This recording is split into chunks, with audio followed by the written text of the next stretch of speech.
All right, happy Valentine's Day. It's time for us to take a look at our Alaska news for this Tuesday morning, and it is brought to you by Inland Petro Service at 451-1905. That's 451-1905. You know, if you're an Alaskan business, you know the importance of keeping your fuel dispensers working. You've got trucks or a fleet of vehicles. Obviously, you want to save money by fueling them up at the shop. You're going to want to have dispensers that keep working, and from piping to tanks to having to know how to fix the mechanisms in the dispenser at 40 below, there's an awful lot that can go wrong with fuel during the winter, especially when it's really cold. But there's a lot that can go wrong with fuel during the summer as well. Everything from debris and water removal, well, that's no fun. That's why you should call Inland Petro Service. From fuel additives to tank monitor systems, line leak tests to third-party inspections, no job is too big or too small, even point-of-sale installation and service. Above and below, in and out, they do it all. Give them a call at 907-451-1905. That's 907-451-1905. Or check out their website, inlandpetroservice.com. From Bettles to McCarthy, Northway to Beaver Creek, there's no place too far. Inland Petro Service knows Alaska.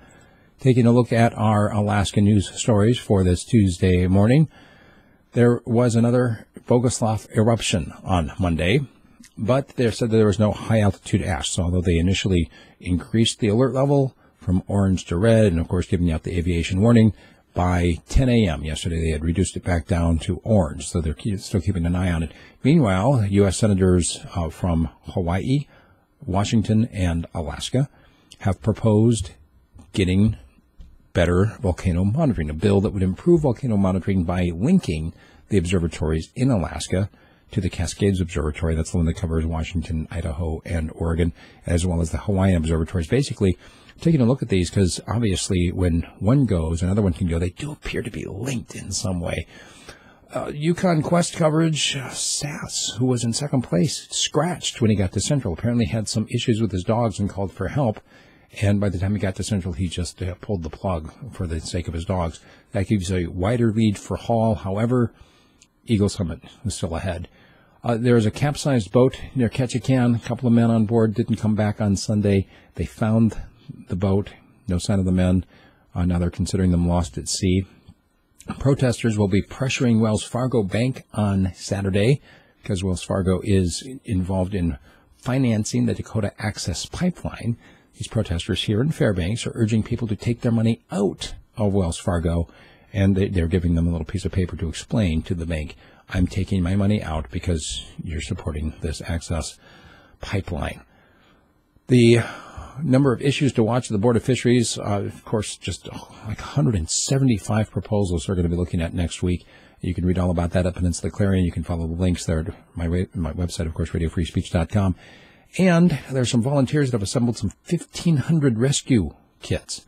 This carries a little nasal spray of Narcan, which basically helps to reduce or reverse the effect of opioids. If somebody's close to an overdose, somebody close to them could help them survive.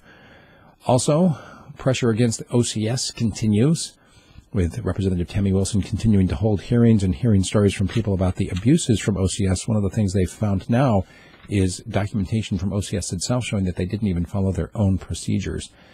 And if you haven't applied for your permanent fund dividend yet, the state is urging you to get it done now. Apparently, the number of people who've applied online this year is down from last. I don't know if people just figure, we're not likely to get it anyway, the way things are going with the state. They keep on wanting to take it all.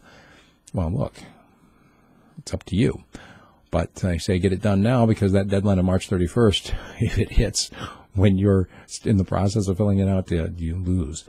Last story is the 2017 Midnight Sun Festival. They're having a contest for the logo, and you can follow the links that you can find at Web Center 11's website or, of course, directly at downtownfairbanks.com.